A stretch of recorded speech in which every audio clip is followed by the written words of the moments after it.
నమస్తే. మనం కర్కాటక రాశి గురించి జూలై మంత్లో ఎలా ఉందో చూద్దాం. సో దాని గురించి తెలుసుకోబోయే ముందు ఈ జూలై మంత్ చాలా విశిష్టమైన పండగలు, పర్వదినాలు ఉన్నాయి. అవేంటో ఒకసారి చూద్దాం. అవి ఎలాంటి సమస్యలకి ఆ పండగలు జరుపుకుంటే మనకు పరిష్కారం అవుతుందో మనం చూద్దాం. ఫస్ట్ వచ్చేటప్పటికి వారాహి నవరాత్రులు జరుగుతూ ఉన్నాయి. మీరందరూ చక్కగా ఆల్రెడీ చేసుకున్నారని నేను అనుకుంటున్నాను. సో ఎవరైతే గనక మిస్ అయ్యారో ఓకే, ఇంకా మీరు కనుక చేసుకోగలిగితే వారాహి ద్వాదశ నామ స్తోత్రం చదువుకోండి. చాలా ఎఫెక్టివ్, పవర్ఫుల్గా పనిచేస్తూ ఉంటుంది. పర్టికులర్గా మీరు ఏదైనా విడిపించుకోలేని ప్రాబ్లమ్స్లో కనుక ఉంటే, బాగా చిక్కుకున్న ప్రాబ్లమ్స్లో కనుక ఉంటే అది చదువుతూ ఉంటే మీకు ఫ్రీడమ్ వస్తుంది. రెండోది, జూలై 10వ తారీఖు ఎవరు మిస్ కానీ ఒక ముఖ్యమైన పండుగ ఉంది. అది గురు పూర్ణిమ అని చెప్పుకోవాలి. ఎవరికైతే గురువు సరైన పొజిషన్లో లేరో, నీచ స్థానంలో ఉన్నారో, గురువు మీకు 6th హౌస్లో ఉండే రోగాలను కలిగిస్తూ ఉన్నారు వాళ్ళు, అంతేకాకుండా చదువు ఎవరికైతే సరిగా రావటం లేదో, దీనితో పాటు ఎవరైతే ధన సంపాదన సరిగా లేదో వీళ్ళంతా కూడాను మనకి గురు పూర్ణిమ రోజున మీకు విద్య చేర్పిన గురువులకు కానివ్వండి, మీరు గనక జీవితంలో ఎవరైనా గురువులు ఉన్నా కానివ్వండి, లేదంటే మీకు నచ్చిన ఆశ్రమాలకు కానివ్వండి, మఠాలకు కానీ వెళ్ళి విజిట్ చేసి అక్కడ గురువుల్ని గనక సంప్రదించి వాళ్ళ కాళ్ళకి నమస్కారం చేసి వాళ్ళ యొక్క బ్లెస్సింగ్స్ తీసుకుంటే ఆ గురు దోషం ఏమైనా ఉంటే కనుక పోతుందని మీరు గమనించుకోవాలి. అంతేకాకుండా జూలై 29వ తారీఖు మోస్ట్ ఇంపార్టెంట్ డే. ఆ రోజున నాగపంచమి ఉంది. ఎందుకు నాగపంచమి చేయాలంటే ఎవరికైతే సంతానం రాకుండా ఇబ్బంది పడుతున్నారో, మిస్క్యారేజ్ అవుతూ ఉన్నారు, అంతేకాకుండా పిల్లలకి ప్లస్ తల్లిదండ్రులకి పిల్లలకి మధ్య అంతరం చాలా ఎక్కువగా ఉంది, ఒకళ్ళ మధ్య ఒకళ్ళ మనస్పర్ధలు ఉన్న వీళ్ళంతా కూడాను ఆ రోజు చాలా ముఖ్యమైనదిగా భావించి చక్కగా నాగ పంచమి జరుపుకోవాలని చెప్పేసి నేను కోరుకుంటున్నాను.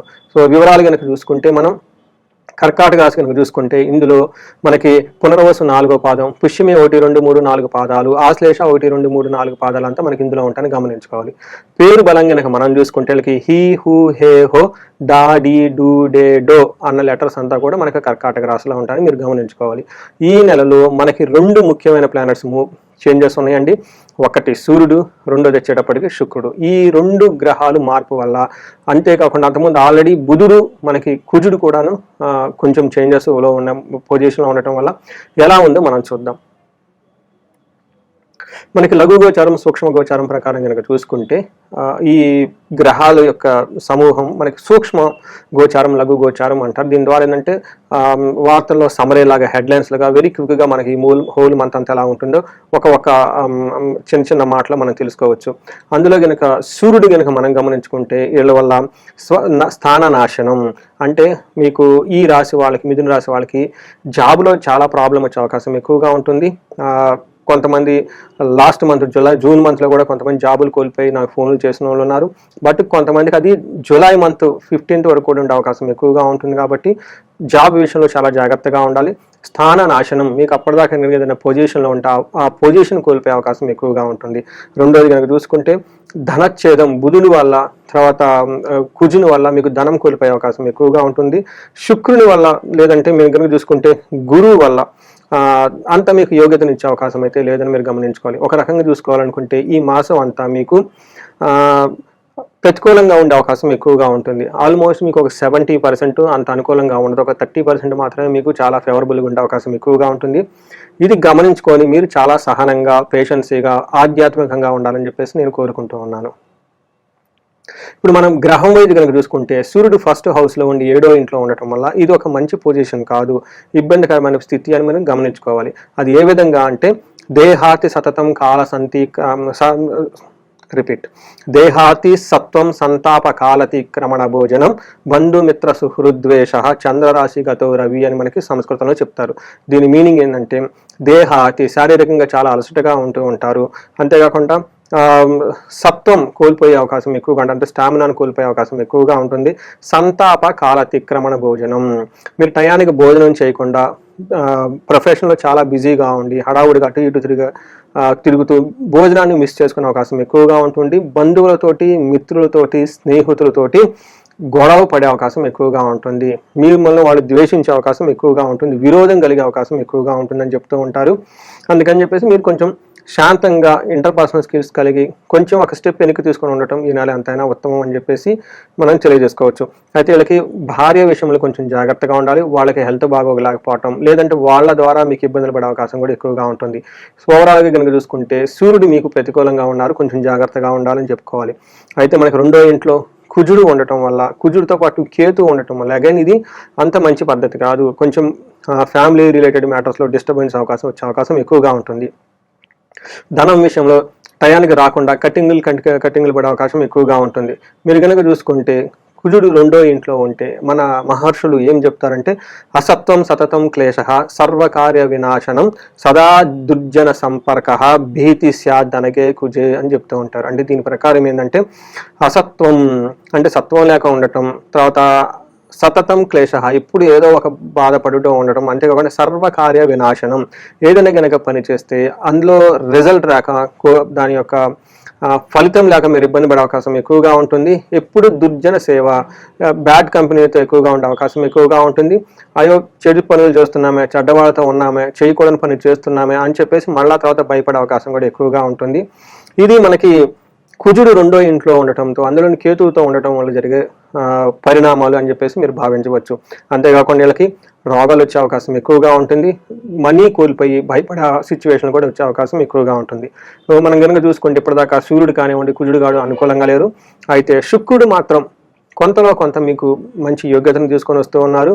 శుక్రుడు 11th హౌస్లో ఉండటం ఇది చాలా మంచి పొజిషన్ అని మనం చెప్పుకోవాలి. ఏ విధంగా అంటే పుష్టిం కాంతిం తదా కీర్తి ఇష్టకార్య సాధకం క్షీరాన్న భోజనం కుర్య చక్రే ఏకాదశి ఫలం అని మనకి సంస్కృతంలో మహర్షులు చెప్తారు. దీని ప్రకారం ఏమంటే పుష్టిగా ఉంటారు, మంచి గ్లోరియస్గా ఉంటారు, కీర్తి చాలా బాగుంటుంది, అనుకున్న పనులు అనుకున్న విధంగా చేసుకుంటూ ఉంటారు.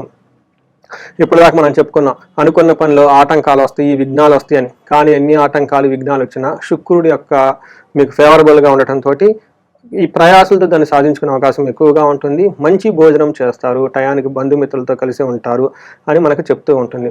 అంతేకాకుండా కొంచెం పిల్లలకి హెల్త్ విషయంలో జాగ్రత్తగా ఉండాలి. సో ఒక రకంగా మనం చూసుకుంటే శుక్రుడు కొంచెం యోగ్యతను ఇస్తున్నాడు తప్ప మిగతా గ్రహాలు అంత పెద్ద యోగ్యతను ఇవ్వట్లేదు. కాబట్టి కొంచెం జాగ్రత్తగా ఉండటం ఎంతైనా అవసరం. మనం ఇందులో ఉన్న నక్షత్ర ప్రకారం కనుక చూసుకుంటే వీళ్ళకి పునర్వసు, పుష్యమి, ఆశ్లేష ఇందులో 3 నక్షత్రాలు ఉంటాయి. ఇందులో పునర్వసు నక్షత్రం కనుక చూసుకుంటే వీళ్ళకి ఏ విషయంలో ఫేవరబుల్గా, ఏ విషయంలో అన్ఫేవరబుల్గా ఉందో మనం చూడొచ్చు. ఇందులో వీళ్ళు ఫేవరబుల్గా కనుక చూసుకుంటే వీళ్ళకి ఐశ్వర్యవంతంగా ఉంటుంది, ధనలాభం ఉంటుంది, సంపదలు ఉంటాయి, క్షేమంగా ఉంటారు అనేది మనం తెలుసుకోవచ్చు. అయితే ఛాలెంజెస్ ఎక్కడ ఉంటాయంటే వీళ్ళకి నాశనము, కలహము, నాశనము చూపిస్తూ ఉంటుంది. అంటే ఇప్పటిదాకా మీరు ఏదైనా కనుక పని చేస్తూ ఉంటే ఆ పనిలో రిజల్ట్ లాగా ఆ కార్యక్రమాన్ని నష్టపోయే అవకాశం ఎక్కువగా ఉంటుంది. అంతేకాకుండా మీకు గొడవలయ్యే అవకాశం కూడా ఎక్కువగా ఉంటుంది, మనస్పాధలు వచ్చే అవకాశం ఎక్కువగా ఉంటుంది. దీన్ని దృష్టిలో పెట్టుకొని కొంచెం జాగ్రత్తగా ఉండాలని చెప్పేసి నేను కోరుకుంటున్నాను. పుష్యమి నక్షత్రం వాళ్ళకి చూసుకుంటే వీళ్ళకి పాజిటివ్ సైడ్లో కనుక చూసుకుంటే క్షేమంగా ఉంటారు, ఐశ్వర్యవంతంగా ఉంటారు, క్షేమంగా ఉంటారు, ఐశ్వర్యవంతంగా కూడా ఉంటారు. వీళ్ళకి కొంచెం నెగటివ్ సైడ్స్లో ప్రతికూల పరిస్థితులు ఎక్కువగా ఉన్నాయి ఈ పుష్యమి నక్షత్రం వాళ్ళకి. వీళ్ళకి మృత్యు భయము, నాశనము, కలహము, నాశనము చూపిస్తుంది. మృత్యు భయము అంటే ఇంతకుముందు మీరు ఏదైనా కనుక పని చేస్తుంటే ఈ పని దారిలో ఎక్కడైనా ఆగిపోతుందేమో, ముందు కాలకుండా సిచ్యువేషన్ అంతా స్తంభించిపోతుందేమో అన్న ఒక భయాన్ని మృత్యు భయం అంటారు. అలానే నాశనం చూపిస్తుంది. ఏదైనా ఒక పని కనుక పర్టికులర్ ధనాన్ని రిలేటెడ్ కానివ్వండి, స్త్రీలు రిలేటెడ్, లేదంటే స్త్రీలు అయితే జెంట్స్కి సంబంధించిన విషయాల్లో వీళ్ళకి అనుకున్న పని కాకుండా ఆగిపోయే అవకాశం ఎక్కువగా ఉంటుంది. తర్వాత గొడవలు పడే అవకాశం ఎక్కువగా ఉంటుంది. ఇదంతా పుష్యమి నక్షత్రం వాళ్ళకి మనం చెప్పుకోవచ్చు. ఆశ్లేష నక్షత్రం వాళ్ళకి చూసుకుంటే వీళ్ళకి ఫేవరబుల్గా క్షేమంగా ఉంటారు, సంపదలు ఉంటాయి, క్షేమంగా ఉంటారు, సంపదలు ఉంటాయని చెప్పుకోవచ్చు. అయితే ప్రతికూలంగా కనుక చూసుకుంటే వీళ్ళకి మృత్యు భయము, నాశనము, కలహము చూపిస్తుంది. గొడవలు అవకాశం, మనస్పార్థలు వచ్చే అవకాశం ఎక్కువగా ఉంటుంది. అనుకున్న పని కాకుండా మీరు ఏదైనా డ్రీమ్ ప్రాజెక్ట్ ఉంటే అది ముందుకు పోకుండా అందులో మీకు నష్టాలు వచ్చే అవకాశం ఎక్కువగా ఉంటుంది. తర్వాత మృత్యు భయము అంటే ఏదైనా కనుక పని లేదంటే ఒక మిషన్ ఏదైనా ఇంతకుముందు స్టార్ట్ చేసి ఉంటే అది ఎక్కడ ఆగిపోతుందో, ముందుకు ఎలా వెళ్ళాలి, ఫ్యూచర్ అనేది అర్థం కాకుండా భయంగా కలిపే సిచ్యువేషన్స్ వచ్చి ఎక్కువగా ఉంటుంది. దీన్ని మృత్యు భయము అంటారు. సో ఈ ప్రకారంగా మనం చూసుకుంటే 3 నక్షత్రం వాళ్ళకి ప్రతికూలంగా అనుకూలంగా ఉండి మనం తెలుసుకున్నాం. అయితే వీళ్ళకి పునర్వసు, పుష్యమి, ఆశ్లేష నక్షత్రాలలో సూర్యుడు తను ప్రయాణించడం చేత, అంటే జన్మ రాశిలోనే వీళ్ళకి సూర్యుడు ప్రయాణించడం చేత మనకి శాస్త్రాల్లో ఏం చెప్తాయంటే మనకి హృద్రోగం అంటే గుండెకు సంబంధించిన కొంచెం ప్రాబ్లమ్స్ వచ్చే అవకాశం ఎక్కువగా ఉంటుంది. సీవియర్ గ్యాస్ట్రైటిస్ రావటం, ఈ గ్యాస్ట్రైటిస్తో పాటు డీహైడ్రేషన్ రావటం, ఇవి 2 కలిపేది హార్ట్ మీద ప్రెషర్ పడేసి వీళ్ళకి గుండె నొప్పి కానీ చెస్ట్ పెయిన్ రావటం వచ్చే అవకాశం ఎక్కువగా ఉంటుంది. ఎవరైనా కనుక వీళ్ళకి హార్ట్ పేషెంట్స్ ఉన్న స్టంట్స్ అవన్నీ కనుక ఎవరైనా వేయించుకోనంటే ఈ విషయాన్ని కొంచెం ముందుగానే గమనించుకొని ఈ మాసం కొంచెం వీళ్ళకి ఫుడ్ అంతా ప్రాపర్గా ఫుడ్ తీసుకుంటూ చక్కగా వ్యాయామం చేస్తూ ఇట్లాంటి రిస్కీ పనులు చేసుకుండా ఉండాలని చెప్పేసి నేను కోరుకుంటున్నాను. సో పరిహారాలు కనుక మనం చూసుకుంటే వీళ్ళకి ఎక్కువ గొడవలు అయ్యే అవకాశం ఎక్కువగా ఉంటుంది కాబట్టి సుదర్శన హోమం చేయించుకుంటే చాలా కలిసి వస్తుంది. అంతేకాకుండా వీళ్ళకి అనుకున్న పని ముందుకు పోకుండా నాశనం అయ్యే అవకాశం ఎక్కువగా ఉంది కాబట్టి దీనికి అనుకున్న పని ముందుకు పోవడానికి సుందరకాండ పారాయణం చేయటము, లేదంటే ఎక్కువ సార్లు చండీ హోమము చండీ పారాయణం చేసుకుంటాం. ఇంకా ఎవరైనా కనుక చేయించుకోగలిగితే ప్రతి ఒక్కళ్ళు ఈ రాశి వాళ్ళు ఎంత దృష్టి తర్వాత పీడలు ఇవన్నీ ఉంటే మన్యు పాశుపత అభిషేకం చేయించుకున్నా కానీ చాలా బాగుంటుందని తెలుసుకోవచ్చు. ఈ రాశి వాళ్ళు కుదిరితే ప్రతి ఒక్కళ్ళు శ్రీశైలం వెళ్ళాలని చెప్పేసి స్పర్శలింగ దర్శనము, అదైపోయిన తర్వాత అక్కడ అభిషేకము, శివునికి అభిషేకము, వీటితో పాటు అక్కడ చండీ హోమము అని జరుగుతూ ఉంటుందండి. ఇవి 3 కనుక అక్కడ కనుక చేయించుకోగలిగితే చాలా బాగుంటుంది. శ్రీశైలాన్ని మనకి సాక్షాత్తు కైలాసం భూమి మీద ఉన్నట్లు మనం అనుకుంటాం, మనకి పురాణాల్లో చెప్పారు కాబట్టి అంత మంచి ప్లేస్ ఒకటి లేదు మీకు ఈ మాసంలో కనుక దర్శించుకొని మీకు ఆ బాధల నుంచి బయటపడాలని చెప్పేసి. సో ఈ రాశి వాళ్ళు ఇలాంటి ప్రాబ్లమ్స్ ఉన్న చక్కగా ఈ గ్రహపీడలన్నీ తొలగి మీకు అష్టైశ్వర్యాలు కలగాలని, భోగభాగ్యాలు కలగాలని చెప్పేసి మనస్ఫూర్తిగా కోరుకుంటున్నాను. నమస్తే.